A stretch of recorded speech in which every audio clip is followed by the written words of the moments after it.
Friends, ఈరోజు మనం మాట్లాడుకున్న టాపిక్ ఏంటంటే ఖచ్చితంగా ఈ వీడియో ద్వారా మీరు మోటివేట్ అవుతారండి. ఈ వీడియో ద్వారా మీరు ఎలాంటి బాధలున్నా, ఎలాంటి కష్టాలున్నా, ఎలాంటి లక్ష్యం ఉందో అలాంటి లక్ష్యాన్ని మీరు సాధించాలన్న తపన మీలో మొదలవుతుంది, అనే ఆశయం మీలో మొదలవుతుంది.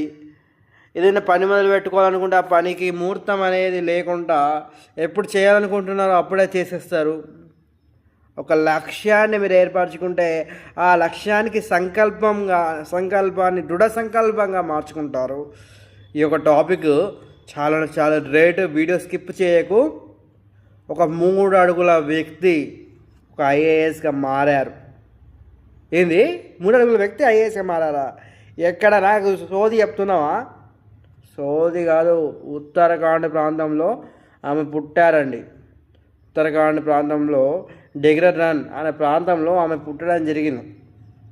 ఆమె పేరు ఆర్తి డోగ్రా అండి. మీరు కావాలంటే గూగుల్లో కానీ ఎక్కడ కానీ సెర్చ్ చేయండి, ఆమె గురించి చెప్తారు.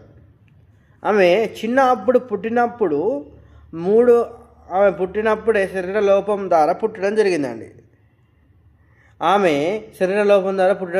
వాళ్ళ తల్లిదండ్రులు ఆమె పుట్టడంతోనే అట్లా శరీర లోపం ద్వారా పుట్టిందని ఏం బాధపడలేదు మిత్రమా. నాకు బిడ్డ పుట్టిందని సంతోషించారు. చుట్టూ లోకం ఏమన్నదంటే, చుట్టాలు కానీ బంధువులు కానీ ఎవరు కానీ ఏమన్నారంటే, అరే ఎందుకురా పై బిడ్డ మీకు అవతల పడేయండి, చంపేయండి, ఏంటనే వదిలేయండి, ఇలాంటి విషయాలని వాళ్ళు అనుకున్నారు. కానీ వాళ్ళు చెప్పుడు మాటలు వినలేదు మిత్రమా. చెప్పుడు మాటలు అసలు వినలేదు. నా బిడ్డ ఎట్లా పుట్టినా నా బిడ్డనే అనుకున్నారు వాళ్ళు. ఎట్లా పుట్టినా నా బిడ్డను మేము చూసుకోవాలని అనుకున్నారు, ప్రోత్సహించారు మిత్రమా. ఆమె అట్లా నెగటివ్గా అంటే ఆమె అలా పుట్టిందని ఆమెను చదవనీయకుండా అయితే వదిలేయలేదు. ఆమెని స్కూల్లో చదివించారు. ఆమె చదువుతూ ఎదుగుతూ ఉండగా స్కూల్లో వాళ్ళ స్టూడెంట్స్, వాళ్ళ ఫ్రెండ్స్ ఆమెను చూసి నవ్వుడు, సాటుకు ముచ్చట్లు పెట్టుకునుడు, అట్లా ఇట్లా చేసిన ఆమె ఏం చదువుకోవాలనుకున్నదో, ఆమె అది చదువుకున్నది ఎంత హార్డ్ వర్క్ చేయాలో అంత హార్డ్ వర్క్ చేసింది. అలాగే ఢిల్లీ యూనివర్సిటీలో లైబ్రరీలో ఆమె ఎన్నో పుస్తకాలు రాత్రి పగలు తేడా లేకుండా ఆమె చదివింది, హార్డ్ వర్క్ చేసింది. కాబట్టే 2006లో UPSC track 56 all India 56 rank ఆమె సాధించడం జరిగింది. అలాగే ఆమె మధ్యప్రదేశ్లో కలెక్టర్గా ఎంపిక అవ్వడం జరిగిందండి. ఆమె ఏం చదవాలనుకుందో అది సాధించింది, ఎలా చదవాలనుకుందో అలా చదివేసింది మిత్రమా. మరి నువ్వెందుకు చదవలేకపోతున్నావు? మరి నువ్వెందుకు సాధించలేకపోతున్నావు? నిన్ను నువ్వు ప్రశ్నించుకో. ఓకేనా మిత్రమా? నిన్ను నువ్వు ప్రశ్నించుకో. నీకోసం మీ మమ్మో, మీ డాడో, మీ అన్ననో, మీ ఫ్రెండో కాదు. ఫస్ట్ నిన్ను నువ్వు ప్రశ్నించుకో. సాధించాలన్న లక్ష్యాన్ని సంకల్పం నుంచి దృఢ సంకల్పంగా మార్చుకో. ఆమె హైట్ చిన్నది, కానీ ఆమె ఆశయం గొప్పది. అంతేగా మిత్రమా? ఆమె హైట్ చాలా చిన్నది, కానీ ఆశయం మాత్రం చాలా పెద్దది. ఆ యొక్క ఆశయం సాధించాలని నార్మల్గా ఉండిపోలేదు మిత్రమా. ఏం చదవాలనుకున్నదో అది చదివింది, ఏమి సాధించాలనుకుందో అది సాధించింది. మరి ఆమె హైట్ చిన్నగా ఉందని ఆనాడు కనుక ఆగిపోతే ఆమె ఎన్నో జాతీయ అవార్డులు అందుకోలేకపోయేది. వికలాంగులకు ఎలాంటి హక్కులు కావాలో అలాంటి హక్కుల కోసం ఆమె పోరాడకపోయేది. ఆమె ఒక కలెక్టర్గా ఎంపికయ్యి ఎన్నో గొప్ప కార్యక్రమాలు ఆమె చేసింది. అంటే ఆమె శరీర లోపం ఉందని ఆమె సంకల్పాన్ని వదులుకోలేదు. అరే నీకు ఎన్ని సమస్యలున్నా, ఎన్ని బాధలున్నా, ఎంత పేదోడివైనా, ఎన్ని లక్ష్యాలున్నా నీ యొక్క లక్ష్యం కోసం నువ్వు కష్టపడు. వేరేవాడు కష్టపడితే అది నీ లక్ష్యం కాదు. గాలికి దీపం పెట్టి దేవుడా నేను ఎగ్జామ్ పాస్ కావాలంటే ఎగ్జామ్ పాస్ కావు. నువ్వు వెళ్ళి ఎగ్జామ్ రాస్తేనే పాస్ అవుతావు. అదే దేవుడు దండం పెట్టినాక దేవుడు మార్కులు అవుతాడని దేవుడు మార్కులు వేయడు. మరి నిన్నెందుకు సృష్టించిండు? నీ యొక్క ప్రయత్నం నువ్వు చెయ్యి. నువ్వు ఎలా రాయాలో అలా రాసాయి. ఈ అటెంప్ట్ కాకపోతే ఇంకో అటెంప్ట్లో సాధించేసాయి. ఇంకో అటెంప్ట్ కాకపోతే ఇంకో అటెంప్ట్లో సాధించేసాయి. మన బల్బు కనిపెట్టిన వ్యక్తి మాత్రమే 1000 సార్లు ఆయన ప్రయత్నం చేశాడు. మరి మీరెందుకు చేయరు? నిన్ను నువ్వు ప్రశ్నించుకో. నీ యొక్క ఆశయం కోసం నువ్వు కష్టపడు. అంతగా మిత్రమా, భారతదేశంలో మరియు ఈ యొక్క మన దేశంలో మనం పుట్టి మనం ఎన్ని గొప్ప విషయాలు సాధించామో, మన దేశం కోసం మనం కష్టపడదాం, మన కోసం మనం కష్టపడదాం, మన తల్లిదండ్రుల కోసం మనం కష్టపడదాం. నీ కోసం నువ్వు కష్టపడు. నువ్వు ఒక ఐఏఎస్గా మారాలనుకుంటున్నావా, ఒక డాక్టర్గా మారాలనుకుంటున్నావా, ఒక పోలీస్గా మారాలనుకుంటున్నావా, ఒక టీచర్గా మారాలనుకుంటున్నావా, ఎలా మారాలనుకుంటే అలా మారు. నీ యొక్క ఆశయం కోసం కష్టపడు. నీ యొక్క ఆశయం కోసం నిలబడు. నువ్వు నిలబడు. ఫ్రెండ్ గాడు చెప్పాడో, వాడు చెప్పాడో, వీడు చెప్పాడో అని కాలేజీకి వెళ్ళి చదువుడు కాదు మిత్రమా. నీ ఆశయం ఏముందో ఆ యొక్క ఆశయం కోసం చదువు. నీ ఆశయం ఏముందో ఆ యొక్క ఆశయం కోసం చదువు. నీ ఆశయం చాలా గొప్పదైతే ఆ ఆశయాన్ని ఆపాలంటే నువ్వు తప్ప వేరే వాళ్ళు ఎవరు ఆపలేరు. నువ్వు ఆగాలనుకుంటే ఆ యొక్క ఆశయం ఆగుతుంది. నువ్వు ఆగాలనుకుంటే ఆ యొక్క లక్ష్యం ఆగుతుంది. నువ్వు ఆగాలనుకున్న నీ యొక్క తల్లిదండ్రుల కష్టం ఆగుతుంది. నువ్వు ఆగాలనుకుంటే నువ్వు ఇన్ని రోజులు పడ్డ శ్రమ వెళ్ళిపోతుంది. అందుకే ఆగకు. సాధించాలనుకున్నది సాధించు. వాయిదాలు వేయడం మర్చిపో. ఓకేనా? ఇది రాయాలనుకుంటే అది ఇప్పుడే రాసేయి. నాకు కంటెంట్ ఐడియాస్ హెచ్ఎఫ్ఏ ఛానల్లో ఈరోజు వీడియో చేయాలనిపించింది, ఈరోజే చేస్తున్నాను. రేపు చేయాలనిపిస్తే రేపే చేస్తాను. ఎప్పుడు చేయాలనిపిస్తే అప్పుడే చేస్తాను. నిన్నటి పని ఈరోజు చెయ్యి, రేపటి పని ఈరోజే చేసి, ఏ రోజు పని ఆ రోజే చేసాయి. నిన్ను నువ్వు ప్రశ్నించుకో. నీ యొక్క ఆశయం కోసం నువ్వు కష్టపడు. నీ యొక్క ఆశయం కోసం చేసాయి. కష్టాలు లేని మనిషి ఎవరు ఉన్నారు మిత్రమా?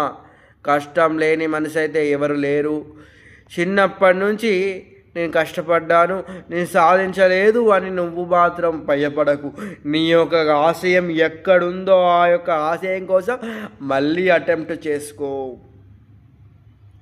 ఆమె UPSC 56 rank, all India 56 rank ఎలా సాధించింది మిత్రమా? ఫస్ట్ అటెంప్ట్లో ఎలా సాధించింది? ఆమె ఎంత గొప్పగా చదివింది. ఆమె శరీరంలో లోపం ఉంది కావచ్చు, కానీ ఆమె సంకల్పంలో లోపం లేదు మిత్రమా. ఆమె సంకల్పంలో అసలైతే లోపం లేదు. ఆమె సంకల్పం గొప్పది కాబట్టి ఆమె ఆ సంకల్పాన్ని దృఢ సంకల్పంగా నిర్ణయించుకుంది. ఆమె నిర్ణయాన్ని దృఢ నిర్ణయంగా ఆమె మార్చుకుంది. ఓకేనా? మన కంటెంట్ ఐడియాస్ హెచ్ఎఫ్ఏ ఛానల్లో హెల్త్ ఫుడ్ అవేర్నెస్ పైన డైలీ వన్స్ ఒక వీడియో రాకున్నా వీక్లీ 1 or 2 వీడియోస్ అయితే ఖచ్చితంగా వస్తాయి. మోటివేషన్ టాపిక్స్ డైలీ ఒక వీడియో చేద్దాం అనుకుంటున్నాను. మీరు నన్ను సపోర్ట్ చేస్తే ఖచ్చితంగా చేస్తాను. అలాగే మన ఛానల్లో ఒకవేళ సబ్స్క్రైబ్ చేసుకోకపోతే సబ్స్క్రైబ్ చేసుకోండి. అలాగే ఒక లైక్ కొట్టకపోతే ఒక లైక్ కొట్టండి. అలాగే షేర్ కనుక మీరు చేయకపోతే షేర్ కూడా చేసేయండి. ఎందుకంటే ఈ యొక్క వీడియో ద్వారా నువ్వు మారచ్చు, నీ ఫ్రెండ్ మారచ్చు, ఎవరైనా మారచ్చు. వాళ్ళ యొక్క ఆశయం కోసం వాళ్ళు కష్టపడవచ్చు. వాళ్ళ యొక్క ఆశయం కోసం వాళ్ళు నిలబడవచ్చు. వాళ్ళ యొక్క ఆశయం కోసం వాళ్ళు లేచి పరిగెత్తచ్చు. లేచి పరిగెత్తడం అంటే లేచి పరిగెత్తడం కాదు, ఆ యొక్క ఆశయం కోసం హార్డ్ వర్క్ చేయడం అన్నమాట. ఓకేనా?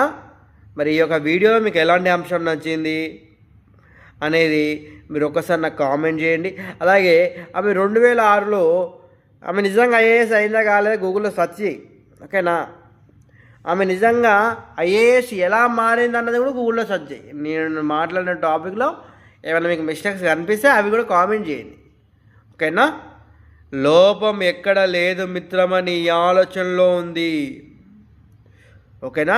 నీ యొక్క ఆలోచన నువ్వు మార్చుకో, నీ యొక్క గమ్యాన్ని నువ్వు చేరుకో, నీ యొక్క గమ్యం కోసం నువ్వు కష్టపడు. ఇంకెన్నెన్నో వీడియోస్ మాట్లాడదాం, ఇంకెన్నెన్నో మోటివేషన్ టాపిక్స్ మనం రోజుకొక టాపిక్ తీసుకుంటూ మనం ముందుకు వెళ్దాం. మీరు నన్ను సపోర్ట్ చేస్తారని నేను అనుకుంటున్నాను. ఎందుకంటే నన్ను సపోర్ట్ చేయండి. నన్ను సపోర్ట్ చేస్తే మీకు ఎలాంటి వీడియోస్ అందియాలో అలాంటి వీడియోస్ నేను అందిస్తాను. సమాజానికి ఉపయోగపడాలి అన్నదే నా యొక్క అంశం అండి. మనం ఈరోజు బాగుండాలి, రేపు బాగులేకుండా పర్వాలేదు అని అసలు ఎప్పుడు అనుకోవద్దు మిత్రమా. ఎప్పుడు బాగుండాలి, అందరూ బాగుండాలి, అందులో నేనుండాలని దేవునికి మొక్కుతూ ఉంటావు. మరి అందరూ బాగుండడానికి ఏం చేయాలన్నదే నా టాపిక్. ఓకేనా? నా టాపిక్ మీకు కనుక నచ్చితే మన ఛానల్ని సబ్స్క్రైబ్ చేసేయి. ఓకేనా? మన ఛానల్లో వాయిస్ ఓవర్ మోటివేషన్ వీడియోస్కి ఇలానే ఉంటుంది. హెల్త్ ఫుడ్ అవేర్నెస్కి కొంచెం వాయిస్ అనేది తగ్గుతూ వస్తుంది. ఇంకా సోషల్ అవేర్నెస్ పైన కూడా వాయిస్ అనేది పెరుగుతూ తగ్గుతూ ఉంటుంది. ఆ టాపిక్ ఎలా ఉంటే అలానే ఉంటుంది. సౌండ్ అనేది గట్టిగా అనేసి నా వీడియో చూడకుండా అయితే ఉండకండి.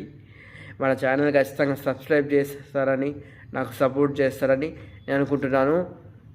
నన్ను మీకు వీడియో నేను అందించినందుకు నన్ను మోటివేట్ చేస్తారని, నా యొక్క ఛానల్ సబ్స్క్రైబ్ చేసుకుంటారని నేను అనుకుంటున్నాను. 4000 వాచ్ టైం ఉన్నప్పుడే నా ఛానల్ అనేది సబ్స్క్రైబ్ అయిపోవాలి. ఈ యొక్క ఫిబ్రవరి రాకముందే నా ఛానల్ అనేది మానిటైజేషన్ అయిపోవాలి అనేది నా ఆశయం. నా యొక్క ఆశయం కోసం నేను కష్టపడతా, మీ యొక్క ఆశయాల కోసం మీరు కష్టపడండి. మన వీడియోస్లో హెల్త్ ఫుడ్ అవేర్నెస్ పైన చాలా వీడియోస్ ఉన్నాయి, కూడా చూసేయండి. మన కోసం మనం కష్టపడదాం, మన యొక్క లక్ష్యం కోసం మనం కష్టపడతాం. నేను ఒక యూట్యూబ్ యాక్టర్గా, షార్ట్ ఫిల్మ్ తీసిన యాక్టర్గా ఏదో జోకులో, పన్ని జోకులో ఏదో ఒకటి చేసేసి పూట గడిపేయచ్చు. కానీ నా ఆశయం అలా కాదు మిత్రమా. నువ్వు బాగుండాలి. ఈ సమాజం వల్ల నీకు ఉపయోగం కాదు, సమాజానికి నువ్వే ఉపయోగపడాలి. సమాజం అంటే మట్టి కాదు మిత్రమా, మనుషులు. గొప్ప కవి చిన్నప్పుడు పద్యాలు చదువుకుంటూ ఉంటాం కదా, దేశం అంటే మట్టి కాదోయ్, దేశం అంటే మనుషులోయ్. సమాజం అంటే మట్టి కాదోయ్, సమాజం అంటే మనుషులు. ఆ సమాజంలో నీ యొక్క పాత్ర ఏమిటి అనేది నిన్ను నువ్వు ప్రశ్నించుకో, నిన్ను నువ్వు సాధించుకో. ఏదో కష్టం వచ్చిందని, ఏదో ఏమో అయిందని సూసైడ్ చేసుకోకు మిత్రమా. ఆ యొక్క సూసైడ్ ద్వారా నువ్వు ఒక్కరివి బాధపడవు, నీ ప్రాణాలను నువ్వు వదిలేస్తావు కావచ్చు, కానీ ఆ కుటుంబానికి, నీ యొక్క తల్లిదండ్రులకు ఎల్లకాలము బాధనే, ఎల్లకాలము ఆ బాధను వాళ్ళు మర్చిపోక వాళ్ళు అతలం కుతలం అవుతూ ఉంటారు మిత్రమా. కాబట్టి సూసైడ్ చేసుకోకు. లవ్వులు కొవ్వులు ఏమీ లేవు. నీ యొక్క జీవితం కోసం నిన్ను ప్రశ్నించుకో. ఫెయిల్ అయితే ఏముంది మిత్రమా, మళ్ళీ అది అక్కడ ఎందుకు తప్పు జరిగిందన్నది గుర్తు చేసుకొని నీ యొక్క తల్లిదండ్రులకు నీ యొక్క బాధ్యతను నెరవేర్చుకునే విధంగా నువ్వు ఉండాలి. కానీ అది కవ్వు జరిగింది, లవ్ జరిగింది, అది జరిగింది, ఇది జరిగింది, నేను ఫెయిల్ అయినా, నేను సత్తా. ఎవరి కోసం సత్తావు? నీ తల్లిదండ్రుల కోసం, నిన్ను సాధినందుకు, నిన్ను పెంచినందుకు, నిన్ను నవమాసాలు మోసి బయటకు తెచ్చినందుకు వాళ్ళకు కంటి శోకము పెట్టకపోకు మిత్రమా. మన వీడియోస్లో అప్పుడప్పుడు మోటివేషన్ టాపిక్స్తో పాటు ఆ మోటివేషన్లో పని కూడా ఉంటుంది. ఓకేనా? మన ఛానల్ని సబ్స్క్రైబ్ చేసుకో. బాయ్. కంటెంట్ ఐడియాస్ హెచ్ఎఫ్ఎస్ ఛానల్లో ఇలాంటి వీడియోస్ కోసం మా ఛానల్ని సబ్స్క్రైబ్ చేసేసేయండి. ఒక లైక్, ఒకటే లైక్, ఆ లైక్ కొట్టేయండి. అలాగే ఒక షేర్ మాత్రం కొట్టేయండి. ఆ యొక్క షేర్ వల్ల వాళ్ళకి ఖచ్చితంగా యూస్ అవుతుంది. ఆ యూస్ వల్ల నా ఛానల్ అనేది గ్రో అవుతుంది, వాచ్ టైం అనేది గ్రో అవుతుంది. 4000 వాచ్ టైం అనేది సంపాదించుకుంటా. ఆ యొక్క 4000 వాచ్ టైంతో నా ఛానల్ 1K సబ్స్క్రైబర్స్కి రీచ్ అవుతా. నా ఛానల్ని మోనిటైజేషన్ చేసుకుంటా. నా ఆశయం ఇది. ఓపెన్గా చెప్పేస్తున్నా మిత్రమా, నా యొక్క ఆశయం కోసం నేను కష్టపడుతున్నా, మీ యొక్క ఆశయం కోసం మీరు కష్టపడుతున్నారు. మీ యొక్క ఆశయం కోసం మనం videos, motivation videos, health food awareness videos, ప్రతి ఒక్క వీడియోని చూస్తూ మీ యొక్క ఆశయాలు అనేది నెరవేర్చుకునే విధంగా మీరు తయారవుతారని అనుకుంటున్నాను. హెల్త్ బాగాలేదు అనేసి పక్కకు తిరిగి కూర్చోకు. వివిఎస్ లక్ష్మణ్ ఇలాంటి గొప్ప గొప్ప వాళ్ళు మ్యాథమెటిక్స్ డే ఎందుకు జరుపుకుంటామన్న టాపిక్స్ పైన, అలాగే ఇలాంటి టాపిక్స్ ఎన్నో మనం చెప్పుకోబోతున్నాం. వాళ్ళు ఎలా ఏమైంది, ఎట్లా సాధించాలన్న విషయాన్ని మీరు చదువుకోండి. ఒక గొప్ప వ్యక్తి ఎలా అవుతాడంటే చిన్న స్థాయి నుంచి పెద్ద స్థాయికి ఎలా మారుతాడన్న విషయాలు మనం మాట్లాడుకుంటూ ఆ విషయాలలో ఉన్న మోటివేషన్ని మన భాషలో, అంటే మనం నడవడికలో, మన సరళంలో మనం చెప్పుకుందాం. ఓకేనా? నేను బాగుంటే సరిపోదు, అందరూ బాగుండాలని కోరుకుంటున్నా. నా కోసం, మీకోసం మా ఛానల్ని జర సబ్స్క్రైబ్ చేయి. Okay, bye bye.